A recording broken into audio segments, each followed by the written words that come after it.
uma preferência pela África a partir de agora? Olha, a gente tem visto em seminários internacionais, principalmente eu diria de uns 8 meses para cá, todo um interesse maior, não só em África, mas principalmente em países do leste europeu, né?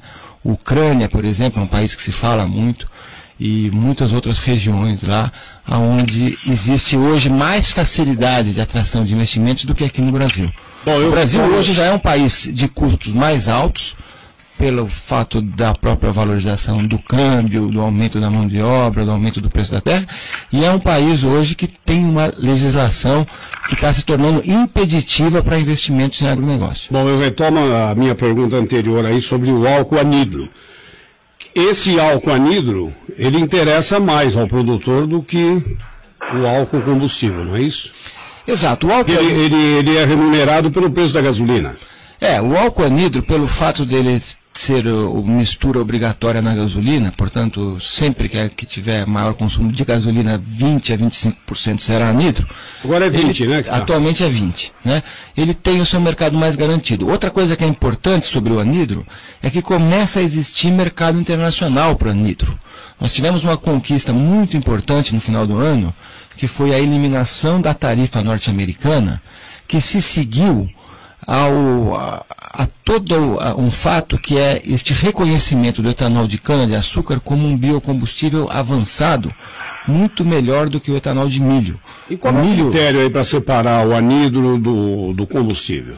Então, o que vai acontecer é o seguinte: vai haver mercado para etanol anidro no mundo de cana-de-açúcar, porque a cana reduz as emissões em 90% comparado com a gasolina, e o etanol de milho só em 20% a 30%, portanto, esse mercado vai existir lá fora, ele vai acontecer paulatinamente a partir dos Estados Unidos e particularmente dos estados costeiros que querem comprar etanol brasileiro. Vai acontecer também na Europa e outros lugares. O anidro aqui acontece em paralelo com a gasolina. A questão maior que se coloca hoje, que dificulta novos investimentos, é o hidratado. E é no hidratado que nós perdemos competitividade, pelo aumento de custos, pelo congelamento do preço da gasolina, e é lá que tem que ser feita a política pública. Nós entendemos que a política pública mais adequada é aquela que desonere o etanol na mesma proporção que se desonerou a gasolina nesses últimos tempos, né? E que ao mesmo tempo seja compensada por aumentos de produtividade que tem que ser feitos pelo setor. O álcool anidro também se beneficia dessa redução de impostos da gasolina? Olha, o álcool anidro, na verdade, ele tem também uma taxação, né? Na verdade, a taxação que incide é sobre os dois tipos de álcool. Então, a gente teria que conseguir reduzi-la de uma forma geral, mas eu diria que o maior problema hoje é o hidratado. E como é que é o critério para destinar álcool hidratado e álcool anidro? Como é que o produtor faz? Como é que separa isso? Olha, basicamente se dá pelo mercado, certo? Não, mas na produção, como é que por exemplo, nesse último ano, a gente percebeu que o anidro cresceu, por exemplo, 6%, e o hidratado caiu quase 30%, só em um ano. Por quê? Porque houve maior aumento de consumo de gasolina pela migração que foi falada aqui antes. Agora, como é que se processa isso? Quer dizer, a cana-de-açúcar produz o etanol. Agora, como é que você divide isso em hidratado e anidro? A usina pode fazer os dois, né? Qual é a diferença de processamento? As usinas vão fazendo em função daquilo que existe de expectativa de mercado. Não, mas como é que faz isso? Existe um pequeno prêmio que é pago sobre o anidro. Mas o anidro, ele representa hoje 25% da produção de etanol. E o que diferencia o anidro do hidratado? O anidro tem 99% de etanol e menos de 1% de água, enquanto que o hidratado tem em torno de 5 e pouco por cento de água. Então, em alguns postos aqui 50%. Bom, tem que ter fiscalização. A longa distância de transporte transforma cana num cipó?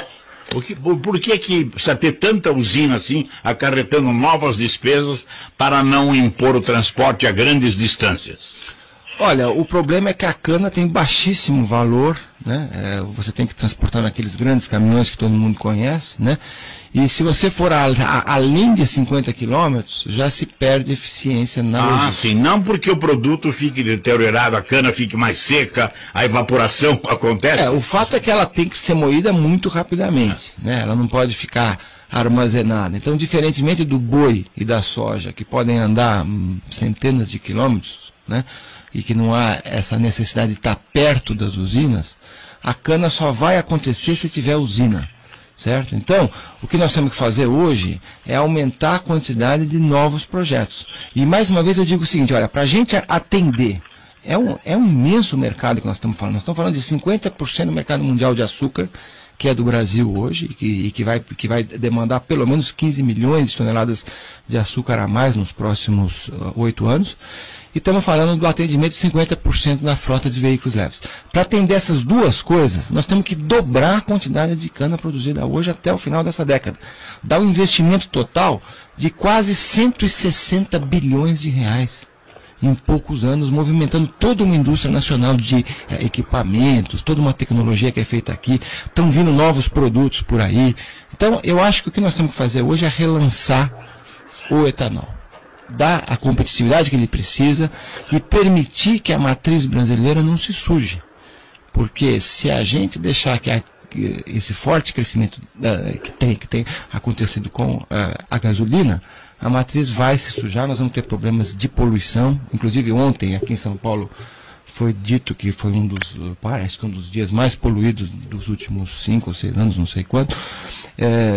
Isso é fruto dos carros hoje estarem usando mais gasolina, a gente ter baixado a mistura de 25 para 20, portanto a gente tem que fazer